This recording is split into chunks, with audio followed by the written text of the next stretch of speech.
โมตัสสะภะคะวะโตอะระหะโตสัมมาสัมพุทธัสสะนะโมตัสสะภะคะวะโตอะระหะโตสัมมาสัมพุทธัสสะนะโมตัสสะภะคะวะโตอะระหะโตสัมมาสัมพุทธัสสะนะโมตัสสะ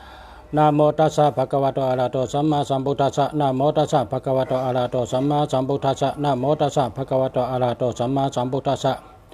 โอมสิกขณีสายนะมหาโอมสิกขณีสายนะมหาโอมสิกขณีสายนะมหามหาเทพมหาเทพมหาเทพมหาเทพมหาราชามหาราชา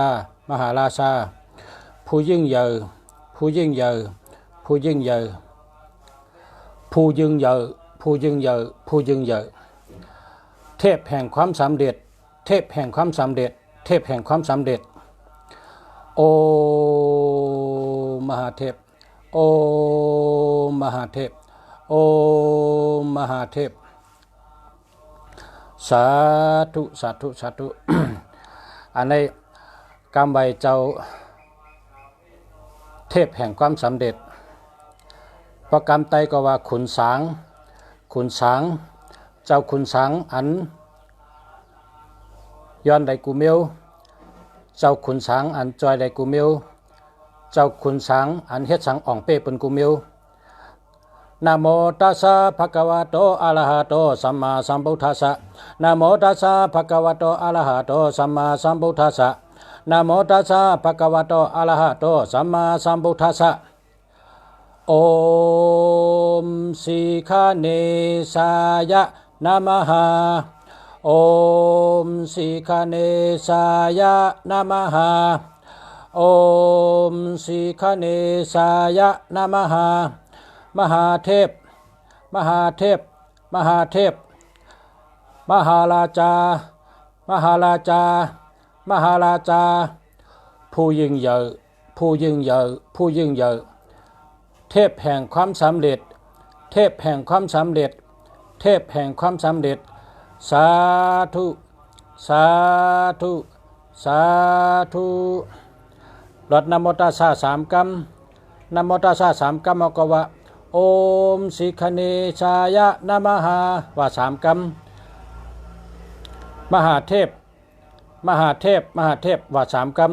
มหาเทพในปกรรมไตว่าเจ้าขุนช้างหลงนะเจ้าขุนช้างหลงเจ้าขุนช้างหลงมหาเทพมหาเทพมหาเทพมหาราชามหาราชามหาราชาในปังว่าเจ้าใหญ่คุณหลงเจ้าใหญ่คุณหลงเจ้าใหญ่คุณหลงมหาราชาผู้ยิ่งใหญ่ในกรรมไตก็ว่าผู้ยิ่งใหญ่นั่นน่ะผู้ยิ่งใหญ่ผู้อันใหญ่เหลือเปิ้นผู้อันใหญ่เหลือเปิ้นนะผู้ยิ่งใหญ่ผู้ยิ่งใหญ่ผู้ยิ่งใหญ่ผู้อันใหญ่เหลือเปิ้นเทพแห่งความสำเร็จเทพแห่งความสำเร็จเทพแห่งความสำเร็จอะไรนั้นขุนช้างเจ้าอ่องมานขุนช้างเจ้าอ่องมานขุนช้างเจ้าอ่องมานเจ้าอันการสังกอเป้เปิ้นกูเมียวเจ้าอัน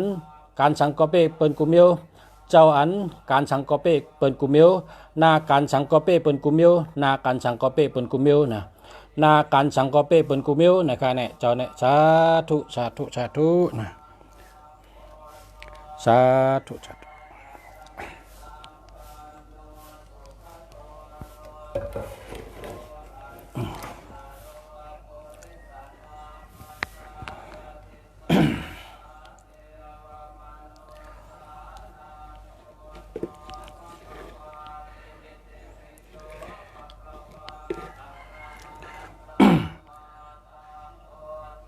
อัน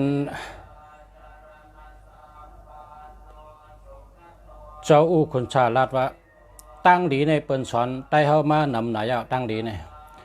กำในเฮาติสอนตั้งหัดฐานตั้งหลักแหลมเนี่ยว่าเมื่อในภาษาเมืองดีก็ติสอนตั้งหัดฐานตั้งหลักแหลมตั้งอันอามันตะลามีเนื้อศึกปืนพระเป็นเจ้ามีเนื้อศึกปืนพระเจ้ามีเนื้อศึกปืนขุนสางพอพยายามต้วยหลังกาสิบโหอันเปิ้นห้องว่าหลังกาสิบโหในนามันนำนาอันหลังกาสิบโหปอยืตกก็โหงโหงกึดโหงปอยองปอยืตกแทงโหงกึดแทงโหงมันมีสิบโหหลังกาสิบโหเนี่ยป้อมพุทธังสิบโหไปตายนะนั่นน่ะ หลังกาชิโผในมันมีหวานเมืองมันเป็นคนเอาคำอุบเมืองก้อยกามันเป้กินก้นเมืองนะเป้กินก้นเมืองมันเอาตายก้นเมืองมันดิกจากก้นเมืองมันเจอก้นซึกกัดตาย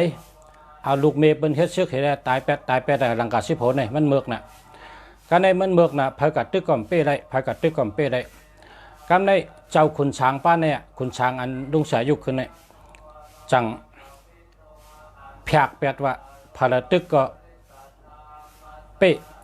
พาราตึกก็เป้พาราตึกก็เป้นั่นเจ้ากับเพียกแปดอ่ะเพราะว่าเคยเพียกเผอเนี่ยเอาเจ้าขุนช้างป้าเนี่ยไปในมือเห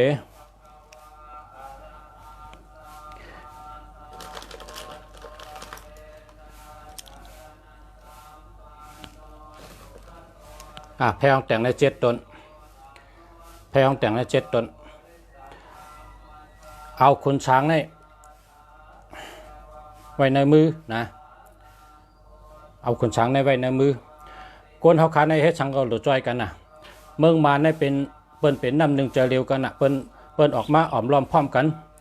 เปิ้นออกมาลุกอ่อนก็ห้องก้นหลวงก็ห้องนะเปิ้นท่องว่าอาริยะคัดขืนนะต่อสู้ก้นอันเฮ็ดตาลานั่นหรือมาจอยกันกูก็ซึกมันซิมอานาห้ำโลซึกมันซิมอานาห้ำเกียกซึกมันซิมอานา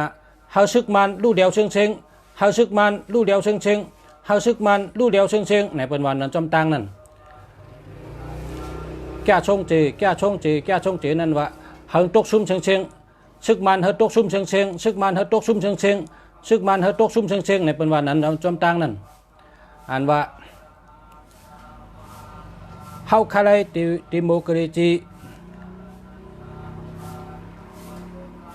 เฮาคาไลดิโมคราซีปุ่นพรเฮานะว่าจอมตังบ่ตรงกับเชิงเตรียมกับเชิงนั้นเขาว่ากันนั่นนะมันป้องว่าจังนั้นอันเปิ้นยอไปนั่นเฮาเลยปล่อยขึ้นเชิงว่าในวันนั้นก้นอันเฮ็ดตาลาเฮาตกซุ่มเนี่ยว่าเฮาตกซุ่มในวันนั้นเปิ้นว่ากันในเมืองมานั่นกำในเมืองใต้เฮาในกาโจเฮาเกิดมาในเฮาก็ไปยามหันกับตาจังได๋เมื่อวานในเฮาหันกับตาไต้เป้กินไต้เนี่ยการในเฮาได้มาสอนพี่น้องไต้เฮาลายให้ลายหัดฐานลายตอบแทนลายลักแหลมลายหัดฐานลายตอบแทนเฮาอันยานสู่เฮานั่นเฮาอันยานสู่หายกะ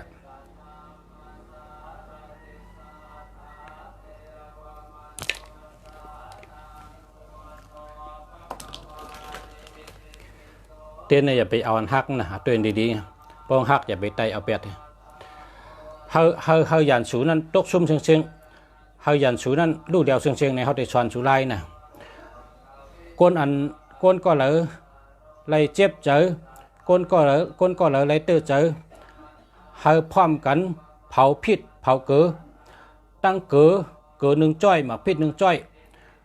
กว่าเสือไผ่กึนก้นหวานก้นนาจู้กันกว่ากินเพราะกินแล้วก็หยัดน้ำเพราะหยัดน้ำเอาเฮาเผาเป็ดนะเฮากินว่ายันชูก้นเมืองพอเราเป็นยันชูก้นเมืองพอเราเอาตายก้นเมืองยันชูเฮาพอเราเป็นยันชูเฮาเหมือนหนังเกลือเฮาเหมือนหนังหมักพิษ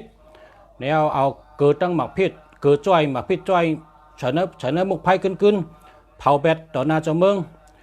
เสือไผ่กึนเผาพิษเผาเกลือพร้อมกันเผากูก็พร้อมกันเผากูวันกูนาพร้อมกันเผากูวันกูเมืองเผากูก็กูก้นพร้อมกันเผาเพราะเผาในก้นให้ก้นเมือกอันเป้กินเฮาอันนี้จากเฮาฉะนั้นเขาเด็ดตายหมดม้วยหมดนะกามบางก็ว่าเฮาเขาม้วยหมดเฮาเขา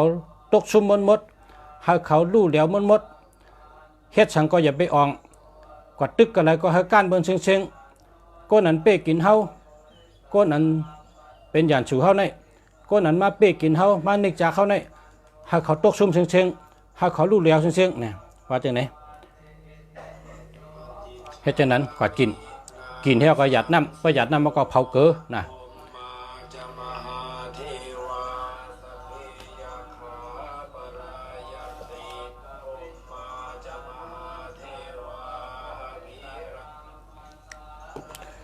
จับไพ่ก่อน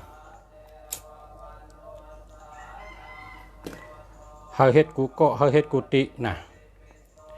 เฮ็ดกูเกาะเฮ็ดกุฏิเฮ็ดกูวันกูเมืองยันชูในป้อมเผาเป็ดมันม่วยต้องเผาเป็ด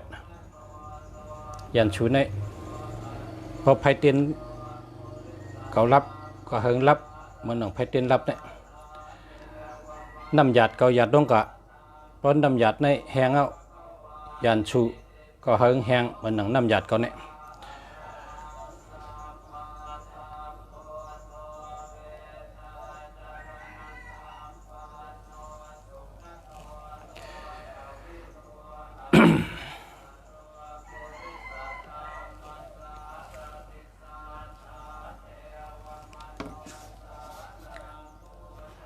ลายหยาดน้ำนะลายหยาดน้ำเนี่ยหยาดน้ำยานสู่เมืองไต้พาเลเป้กินคนเมืองไต้พาเลนิกจากคนเมืองไต้พาเลเฮ็ดอ่ำตาลาเหนือคนเมืองไต้เฮาคนก็นั่นเฮาคนจุ่มนั่นลู่แล้วเชิงเฮาตกซุ่มเชิงเฮ็ดชังอย่าไปอ่องตึกกะละเฮาก้านเปิ้นพาเลนิกจากคนเมืองไต้พาเลเป็นยันสู่เมืองไต้พาเลยาเมืองไต้เฮาเขาเจ้านั้น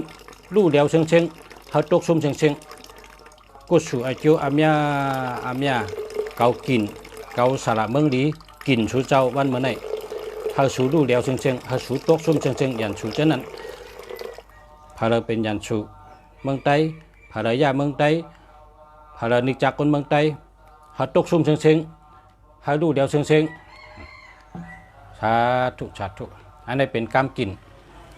เป็นกรรมกินพอเฮากับเผาหมากพิษเผาเกลือก็เฮาวันนั้นน่ะโกนอันมันนิกจากเขาโกนอันเป้กินเฮาโกนอันเป็นยันชูเฮานั้นเฮาเหมือนหนังเกลือเนี่ยเฮาเหมือนนำหมากพิษเนี่ยเอาหมากพิษจ้อยถึมเฉยเนื้อมุกไผ่ลูกๆเอาเกลือจ้อยถึมเฉยเนื้อมุกไผ่ลูกๆนั่นเผาพิษเผาเกลือคนวันคนนากูก็กูโกนเฮาปาน้ำหยาดเป็ดว่ามุกซุ่มชูในเฮาดูเดียวเชิงตึงผ้าว่านผีเจ้าหลีผีเมียดจอยกวนวันกวนเมืองใส่กำขะเฮากวนจุ่มนั่นดูเดียวเชิงกวนอันนิกจากกวนเมืองไต้กวนอันเป้กินกวนเมืองไต้กวนอันเป็นยานชูมายาเมืองไต้นั่นเฮาเขาดูเดียวเชิงเฮาเขาตกซุ่มเชิงตึกกะไรก็เฮาเขาก้านเปิ้นให้เขารู้เดี๋ยวไว้ตกชุมไว้เนี่ยว่าจังนั้นเพราะว่าปอเมกนเมืองเป็นคนเร่งเขาเร่งพักเขาปอเมกนเมืองนี่เป็นปอผ้าเมเมืองเพราะกินเขาเนี่ยเขาก้อยมดนะเขาก้อยมดต้องไว้อันนี้ปอเสียเมืองดีสั่งสอนชูเขาจือว่าเสียคุเมืองดีข้าอยู่จำเจ้าขุนชา10 ปีเจ้าขุนชาว่าเจ้าอูหลงเจ้าขุนชาสอนเขาครับว่าการดีเนี่ยเป็นสอนมานำหนาเยอะนึกใจเขาเนี่ยการดีการแม้ได้ชูมอนำหนาชูฟู่เลยเกาคายตั้งแต่ในการในเกาคาติสอนชูลายหัดฐาน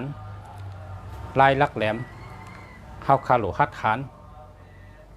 พอเปิดเฮ็ดอ่ำตาลาหนึ่งเขาเนี่ยเขาหมอสังเฮ็ดนั่นเฮ็ดกูมิวลายหังเปะเป็นขึ้นนั่นเกาติสอนชูลายหัดฐานลายหัดฐานลายตอบแทนนะลายลักแหลมว่าจังนั้นเขาก็ต้องไว้กรรมเจ้าอูหลงสอนไว้เมื่อเดี๋ยวเขาก็ตอบแทนจอยพี่น้องเขาจะคือเขาเตียนได้คำโจรให้ก้นให้เอาตายหลายๆนั่น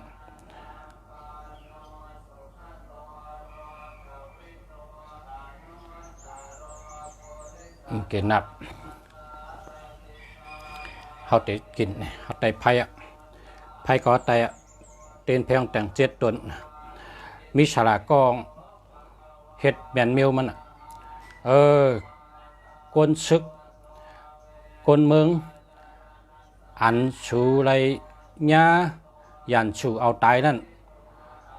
เกาเตอาปันหลักหนักสุดแต่เลยมีกองกูก็มีเลี้ยวกูก็มีหอกกูก็มีปืนกังกูก็มีอำนาจเต็มทนสูเป็นผีอยู่ที่ไรก็มาอยู่จอมตับซึกอาจีเอเจจอยแกดเคเฮกังเพกูเมียวนะจอยกอดจอยจอมแกดเคเฮกังจอยตึกยันชูจอยตึกจอยพันจอยดึบยันชูเฮยันชูลู่เดียวเฮยันชูตกซุ่ม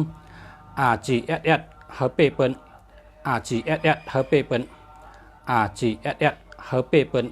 ฉีจึงแปดปะฉีนาแปดไผ่เฮ็ดจังก็เฮเปเปิลกูเมียวเฮ็ดจังก็เฮขึ้นเยอะก็เปิดเฮ็ดจอมอามันตาลาเฮ็ดตาคนเมืองไต้เฮาอาจีเอสเปเปิลกูไผ่กูตังเฮ็ดจังก็เฮเปเปิลกูเมียวเฮาขึ้นเยอะมาสูงเอาเมืองไต้ก่อนขออะไรง่ายดีๆมันหนังกรรมชุดต้องใส่กรรมสาธุสาธุสาธุกวนอ่ำลียันชูหัดตกซุ่มเชงยันชูเมืองไต้ยันชูอัญญาเจอเคอไต้ยันชูอัญญาเจอจัดไต้ยันชูอัญญาเมืองไต้นั้นเฮิงตกซุ่มเชงเฮิงดูเดียวเชงสาธุสาธุสาธุเกาเสียเมืองหลีกินสูวันเหมือนไงอ่ะพอเราเป็นยันสูเมืองไต้พอเรายาเมืองไต้พอเรายาเจอเคอไต้พอเราเฮ็ดเจอเคอไต้ลองอ่ำหลีปนไหนหังมวยเชิงหังดูเดียวเชิงหังตกซุ่มเชิงสาธุสาธุสาธุ